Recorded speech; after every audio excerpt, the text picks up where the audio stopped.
There was another potential issue to at a congressional hearing in June of 2000.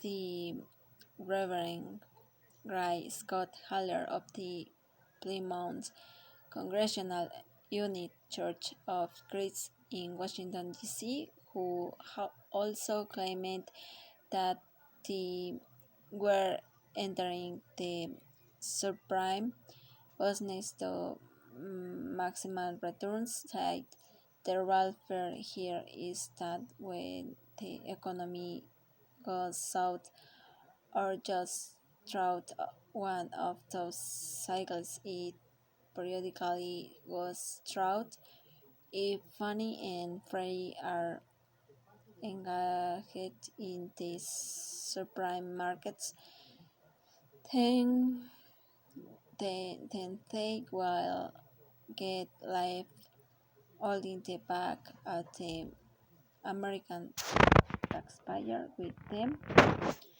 says a former Fannie executive. It made her business call. You have started here.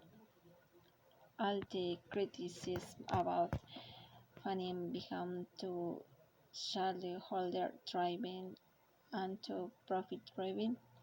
They are true. Shareholders were an important constituency of Fannie. For the smart people we brought in, they were the only constituency. Still, Fannie moved questionless in 20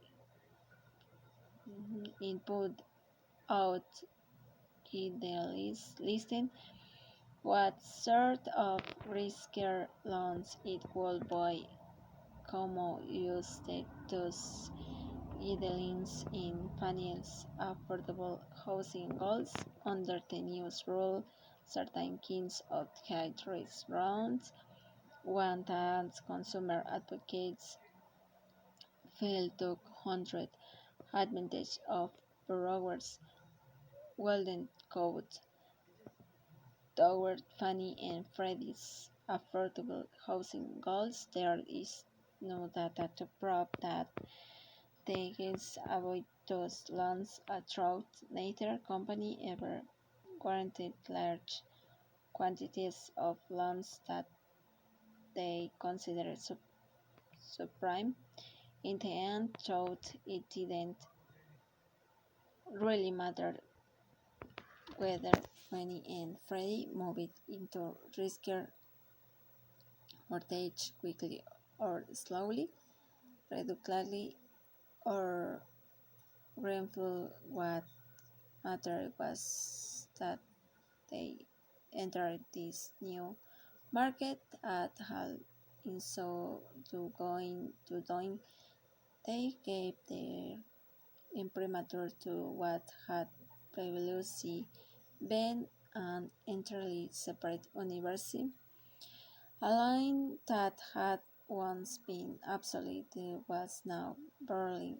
The world definition of subprime was the stuff the Fannie and Freddie would touch. A former exclusively explained no longer. Much later, Maxwell would concede with great sadness that Fannie may have forgotten a simple question: why are we here?